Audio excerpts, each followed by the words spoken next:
അസ്സലാമു അലൈക്കും വറഹ്മത്തുള്ളാഹി വബറകാതുഹു. അൽഹംദുലില്ലാഹ് വസ്സലാത്തു വസ്സലാമു അലാ റസൂലില്ലാഹ് വഅലാ ആലിഹി വസഹ്ബിഹി അൽ ഫായിസീന ബിറിളല്ലാഹ്. അമ്മാ ബഅദ്. സഹോദരങ്ങളെ, ഇനി ഖലീഫയെ തിരഞ്ഞെടുത്തതുമായി ബന്ധപ്പെട്ടാണ് മുസ്തഫ കള്ളം പറയുന്നത്.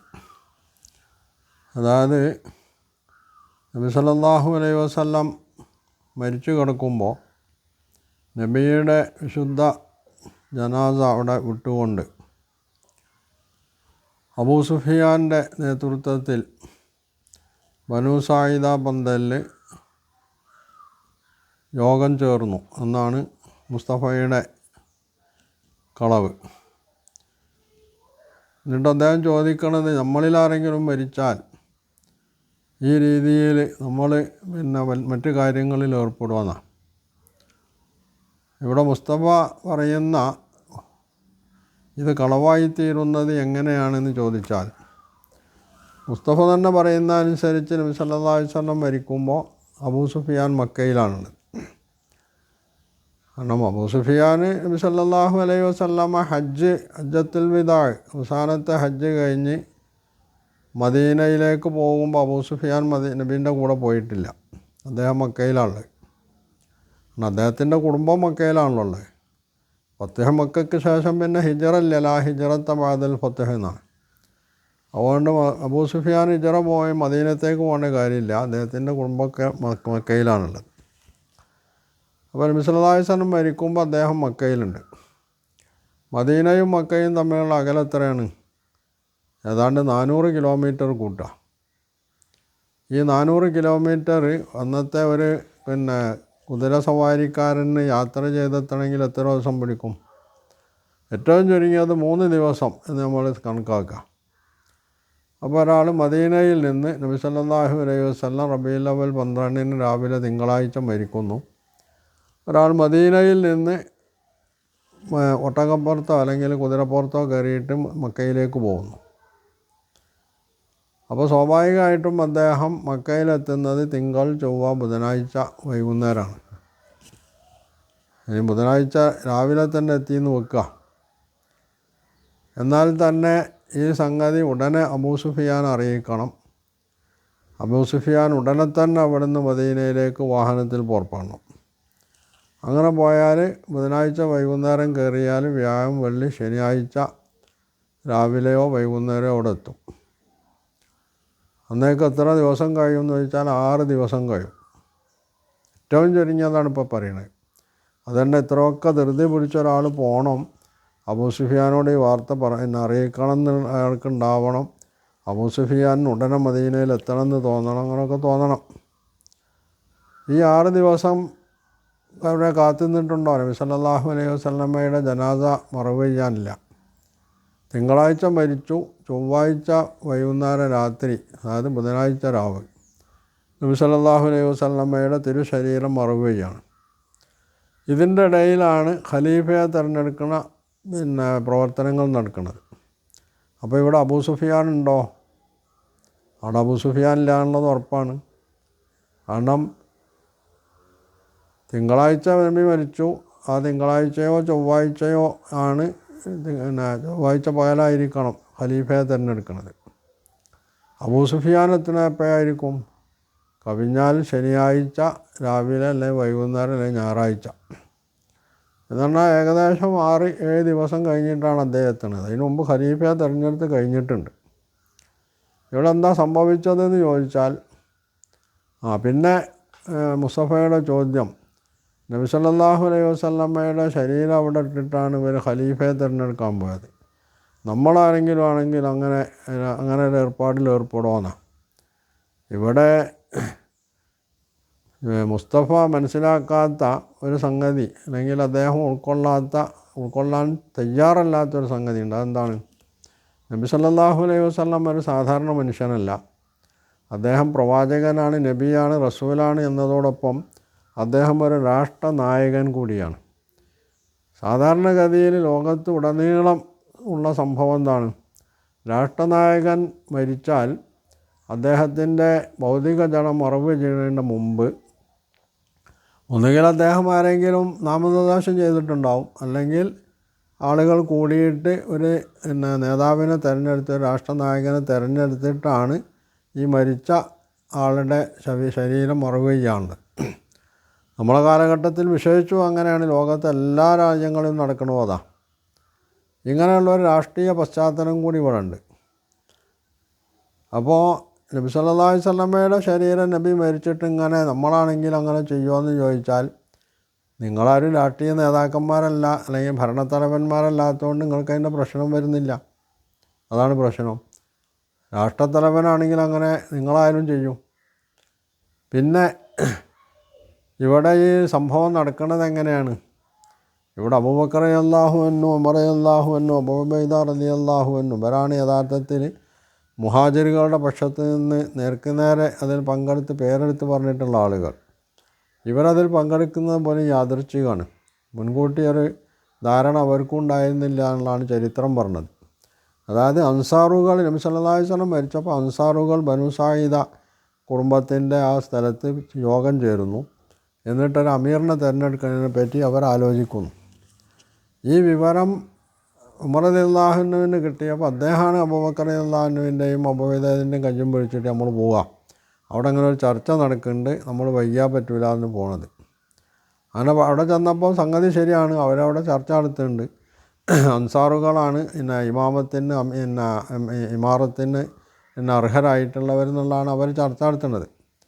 അപ്പോൾ അവരുടെ ഈ ചർച്ചയ്ക്കിടയിൽ ഇടപെട്ടുകൊണ്ട് അബൂബക്കർ റളിയല്ലാഹു അൻഹു പറഞ്ഞു, നബി സല്ലല്ലാഹു അലൈഹി വസല്ലമ ഇങ്ങനെ പറഞ്ഞിട്ടുണ്ട്, അങ്ങനെ ഖുറൈശികളിൽ നിന്നായിരിക്കും അമീർ എന്ന് പറഞ്ഞിട്ടുള്ളത് ഞാൻ കേട്ടിട്ടുണ്ട് എന്ന് അബൂബക്കർ റളിയല്ലാഹു അൻഹു അവരെ അറിയിച്ചതനുസരിച്ചാണ് അവിടെ പിന്നീട് ചർച്ച നടത്തുന്നത്. ആ ചർച്ചയിലാണ് മിന്ന അമീർ ഒമിൻകും അമീർ, ആയിക്കൊള്ളട്ടെ ഞങ്ങളുടെ കൂട്ടത്തിൽ അൻസാറുകളിൽ നിന്നൊരു അമീറും നിങ്ങൾ മുഹാജിറുകളിൽ നിന്ന് അമീർ, 2 അമീർമാരെ തിരഞ്ഞെടുക്കാമെന്നായി അൻസാറുകൾ.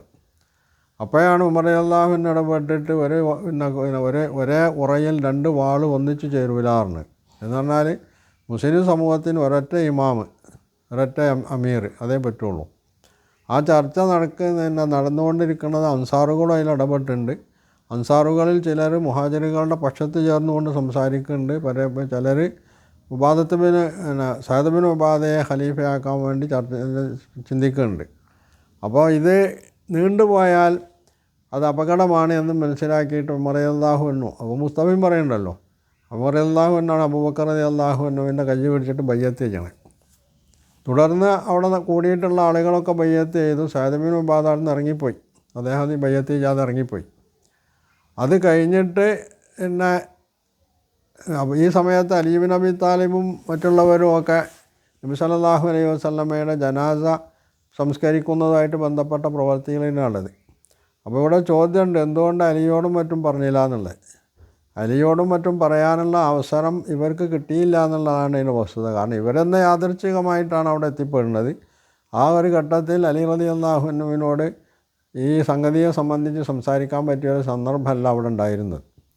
അതുകൊണ്ടാണ് അബൂബക്കർ റളിയല്ലാഹു അൻഹു 3 സംഘം അവിടേക്ക് പോവുകയും അങ്ങനെ അവർ മൊത്തത്തിൽ സഅദ് ബിൻ ഉബാദ ഒഴിച്ച് ബാക്കിയുള്ളവരൊക്കെ അബൂബക്കർ റളിയല്ലാഹു അൻഹു ബൈഅത്ത് ചെയ്തിട്ട് അദ്ദേഹത്തെ ഖലീഫയായി തിരഞ്ഞെടുക്കുന്നത്. ഇതാണ് വസ്തുത. ഈ വസ്തുതയെ മറിച്ചു വെച്ചുകൊണ്ട് ശുദ്ധ അസംബന്ധവും അതുപോലെ തന്നെ കളവുമാണ് മുസ്തഫ ഈ സംഗതിയുമായി ബന്ധപ്പെട്ട് ഇത് അബൂ സുഫിയാൻ്റെ തലയിൽ കെട്ടിവെക്കാൻ വേണ്ടി ശ്രമിക്കുന്ന ശ്രമം എന്നുള്ളത്. അപ്പോൾ സാഹചര്യങ്ങൾ വിലയിരുത്തിക്കൊണ്ട് വേണമല്ലോ ഒരു കാര്യത്തെ സംബന്ധിച്ച് പറയണമെങ്കിൽ. ഇവിടെ ചരിത്രത്തിൽ അങ്ങനെ ഒരു സംഗതി അംഗീകൃത ചരിത്രത്തിലൊന്നുമില്ല. ഷിയാക്കൾ എഴുതി വച്ചിട്ട് വല്ലതും ഉണ്ടോ എന്നുള്ളത് നമുക്കറിയില്ല. അത് മുസ്തഫ അങ്ങനെ വല്ലതും കണ്ടിട്ടുണ്ടെങ്കിൽ മുസ്തഫയാണ് പറയേണ്ടത്. അങ്ങനെയാണെങ്കിൽ അത് അലി റളിയല്ലാഹു അൻഹുവിനോടുള്ള പ്രേമം കൊണ്ടോ അല്ലെങ്കിൽ അദ്ദേഹത്തിനോടുള്ള താല്പര്യം കൊണ്ടൊന്നുമല്ല. അത് അവരുടെ ഒരു വാദഗതിയുണ്ട്. ആ വാദഗതി സ്ഥിരീകരിക്കാൻ വേണ്ടി അവർ മെഞ്ഞുണ്ടാക്കിയിട്ടുള്ളൊരു ചരിത്രം എന്നേ അതിനെപ്പറ്റി പറയാൻ പറ്റുള്ളൂ. ചരിത്രമല്ല, ഒരു കള്ളക്കഥ എന്ന് മാത്രമേ അതിനെപ്പറ്റി പറയാൻ പറ്റുള്ളൂ. അതായത് അലി റളിയല്ലാഹു അൻഹു നബി സല്ലല്ലാഹു അലൈഹി വസല്ലമയുടെ പിൻഗാമിയായിട്ട് നബി വസിയ്യത്ത് ചെയ്തിട്ടുള്ള ആളാണ്, വസിയ്യുൻ നബി എന്നാണ് ഷിയാക്കൾ പറയാറുള്ളത്. ഈ സംഗതി അലി റളിയല്ലാഹു അൻഹു നിഷേധിച്ചിട്ടുള്ളതാണ്. അലി റളിയല്ലാഹു അൻഹു ഇവനോട് അദ്ദേഹത്തിൻ്റെ കാലഘട്ടത്തിലെ ചില ആളുകൾ ഇതിനെ സംബന്ധിച്ച് ചോദിച്ചപ്പോൾ അദ്ദേഹം തന്നെ പറഞ്ഞിട്ടുള്ളത് പിന്നെ എന്നോട് നബി സല്ലല്ലാഹു അലൈഹി വസല്ലം അങ്ങനെ ഒരു സംഗതി പറഞ്ഞിട്ടില്ല എന്നാണ്. അപ്പോൾ അലി റളിയല്ലാഹു അൻഹു പോലും അംഗീകരിക്കാത്തൊരു സംഗതിയാണ് ഷിയാക്കൾ അലി റളിയല്ലാഹു അൻഹുവിൻ്റെ പേരിൽ കെട്ടിയേൽപ്പിക്കുന്നത്. ഈ ഹദീസാണെങ്കിലോ അത് പിന്നെ ബുഖാരിയുടെയും മുസ്ലിമിൻ്റെയും ഹദീസ് സ്വീകാര്യമല്ലാത്ത ആളുകൾക്ക് ചിലപ്പോൾ ഷിയാക്കൾ ഉണ്ടാക്കിയിട്ടുള്ള ഇത്തരത്തിലുള്ള ഹദീസുകൾ സ്വീകാര്യമായിരിക്കാം. ഈ ഹദീസ് നബി സല്ലല്ലാഹു അലൈഹി വസല്ലമയുടെ പേരിൽ ഷിയാക്കൾ കെട്ടിയുണ്ടാക്കിയിട്ടുള്ള പിന്നെ വ്യാജനിർമ്മിതമായിട്ടുള്ള ഹദീസാണ് എന്നുള്ളത് ഹദീസ് ശാസ്ത്രന്മാരൊക്കെ വിധി ചെയ്തിട്ടുള്ളതുമാണ്. അതുകൊണ്ടാണ് അലി റളിയല്ലാഹു അൻഹു തന്നെ അതിനെ നിഷേധിച്ചുകൊണ്ട് പറഞ്ഞിട്ടുള്ളത് നബി സല്ലല്ലാഹു അലൈഹി വസല്ലം എന്നോട് അങ്ങനെ ഒരു വസിയ്യത്ത് ചെയ്തിട്ടില്ല എന്ന് മാത്രമല്ല, അങ്ങനെ ഒരു വസിയ്യത്ത് ഉണ്ടായിരുന്നുവെങ്കിൽ അത് അബൂബക്കർ റളിയല്ലാഹു അൻഹു ഉമർ റളിയല്ലാഹു അൻഹു പോലുള്ള ആളുകൾ അത് സർവാത്മന അംഗീകരിക്കുകയും ഇനി അഥവാ അബൂബക്കർ റളിയല്ലാഹു അൻഹുവിന് ബൈഅത്ത് ചെയ്ത് പോയിട്ടുണ്ടെങ്കിൽ തന്നെ അലി റളിയല്ലാഹു അൻഹു അന്ന് അത് അങ്ങനെ നബിയുടെ ഒരു വസിയ്യത്തുണ്ട്, ഞാനാണ് ഖലീഫ് നബിയുടെ പിൻഗാമിയായിട്ട് വരേണ്ടത് എന്ന് അലി റളിയല്ലാഹു അൻഹു പറഞ്ഞിരുന്നുവെങ്കിൽ അബൂബക്കർ റളിയല്ലാഹു അൻഹുവിന് ഒരു സംശയവുമില്ല, അദ്ദേഹം അത് കഴിഞ്ഞിട്ട് അലി റളിയല്ലാഹു അൻഹുവിനെ ഏൽപ്പിച്ചു കൊടുക്കുമായിരുന്നു. കാരണം അബൂബക്കർ റളിയല്ലാഹു അൻഹു ഈ സ്ഥാനം കിട്ടണമെന്ന് വിചാരിച്ചിട്ടല്ല അവിടെ പോയിട്ടുള്ളത്. അദ്ദേഹത്തെ ഉമർ റളിയല്ലാഹു അൻഹു പിടിച്ചിട്ട് ബലമായിട്ട് ഖലീഫയായിട്ട് ബൈഅത്ത് ചെയ്തപ്പം പിന്നെ ബാക്കിയുള്ളവരും ബൈഅത്ത് ചെയ്തു. അപ്പം നിവൃത്തികേട് കൊണ്ട് അദ്ദേഹം അത് സ്വീകരിച്ചതാണ്. മാത്രമല്ല ഈ സംഗതി അദ്ദേഹം തൻ്റെ പ്രസംഗത്തിൽ കന്നിപ്രസംഗത്തിൽ പറയുന്നുമുണ്ട്, ഞാനിത് ആഗ്രഹിച്ചിട്ടുള്ളതല്ല എന്നാണ് അദ്ദേഹം പറയുന്നത്. അദ്ദേഹത്തിൻ്റെ വാക്ക് തന്നെ എന്താണ്? അയ്യുഹന്നാസ് ഫഇന്നി ഖദ് ഉല്ലീതു അലൈക്കും വലസ്തു ബി ഖൈർ എന്നാണ്.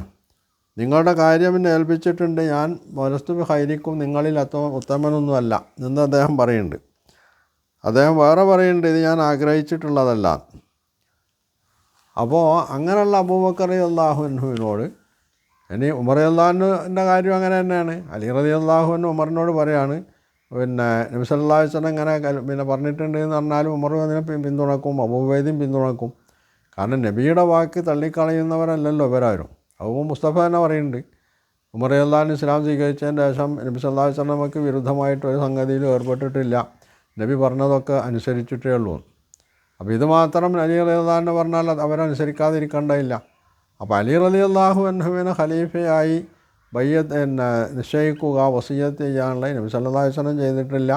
അലി റളിയല്ലാഹു അൻഹു അങ്ങനെ സംഗതി പറഞ്ഞിട്ടുമില്ല, അറിഞ്ഞിട്ടുമില്ല.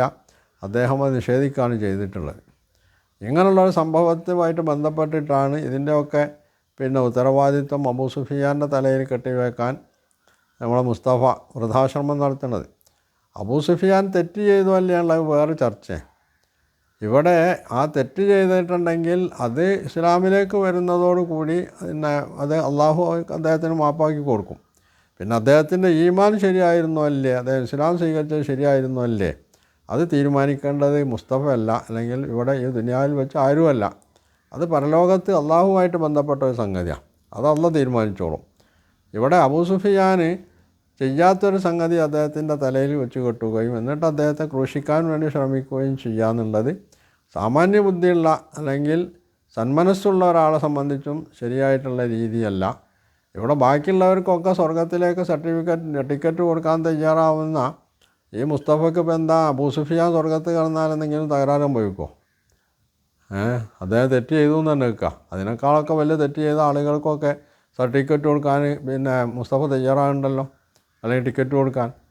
അപ്പോൾ ഏറ്റവും ചുരുങ്ങിയത് ഇസ്ലാമിക മാർഗത്തിൽ രണ്ട് കണ്ണും നഷ്ടപ്പെട്ട കുരുടനായി മരിക്കേണ്ടി വന്നിട്ടുള്ള പിന്നെ അന്ധനായിട്ട് മരിക്കേണ്ടി വന്നിട്ടുള്ളൊരു മനുഷ്യൻ എന്നുള്ളവർക്ക് അത് അങ്ങനെ ഒരു പരിഗണന പിന്നെ അബൂ സുഫിയാന് നൽകാൻ എന്താ മുസ്തഫക്ക് ഇത്ര പിന്നെ മടി എന്നതാണ് ഇവിടെ ചിന്തിക്കേണ്ടത്.